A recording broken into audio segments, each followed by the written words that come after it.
What is a culture vulture? I'm sure we've all heard the term, but what does it really mean? Today, we will attempt to answer this age-old question, especially with how ingratiated it seems to be in today's battle rap society. Now, to answer this, first we must go back and look at what is battle rap.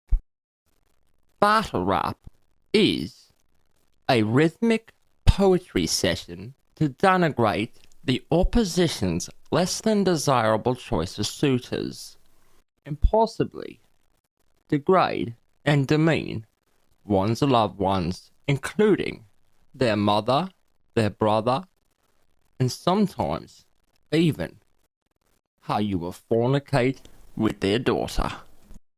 Now, of course, to get to a point where a culture can be vultured, it first has to reach heights to get it into the mainstream or zeitgeist. Now, we will have to go back and show how a once urban pastime considered hobby could get to a point where such illustrious names as the one Busta Rhymes or the now disgraced P. Diddy, previously known as Puff Daddy, could not only be seen at some of the marquee events, but also had it prominently featured on his show Making the Band, with such breakout talent as Ines and Jay Mills. Now, to understand the culture vulture and its habitat, we need to understand what their main motive is. Now, one wouldn't be wrong for naturally assuming a financial motive. It almost would seem fitting in a sport that praises and hails the hustler, the entrepreneurial moneymakers. But oddly, most culture vultures' main reasoning for their abhorrent actions isn't based solely on a profit or a moving of a decimal point in their account, but more so for what they see as the ultimate currency: clout. Now, what is clout? Clout could be best described as an insequential imaginary status that a low-level rapper daydreams of one day achieving. The thing about clout, however, there is no set amount that can be gained or obtained to deem to be enough. See, it isn't actually worth anything outside of the interwebs. So it's essentially like the coins you collect in Mario. They can never be extracted, traded, or used to purchase something of equal or lesser value.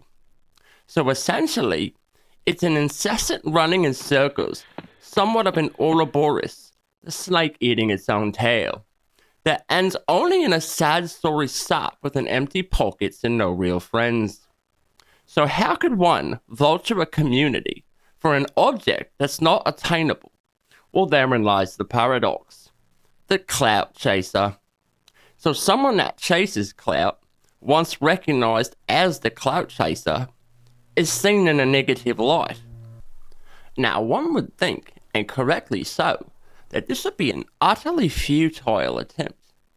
But to the clout chaser, any kind of light is good light. So, if rap is the game, then clout is its red-headed mistress that annoys you at the barbecue. If most culture vultures' main objective isn't financial, then what's the big deal, you ask? Well, the thing about hip-hop is it's often referred to as a house, and certain occupants are deemed guests.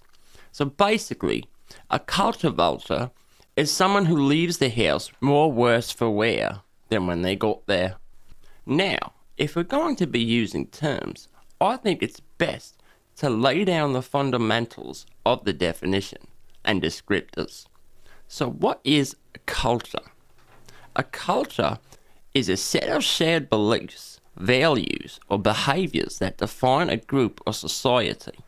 It includes language, customs, and how people understand symbols. Culture is passed down through generations and constantly evolving. culture is expressed in many ways, including creative expression, how people tell stories, celebrate, remember the past, or imagine the future. Codes of conduct, manners, dress and language. Religion, beliefs and practices. Art, forms of expression. Work, the ideas and ways of working that are typical for an organization. So now that we've defined culture, what is a vulture?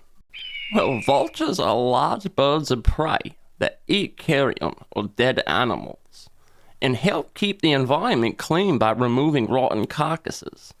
Vultures have bald heads, long hooked bills, and long toes with blunted talons. Their legs are often coated white from dried uric acid from the excrement.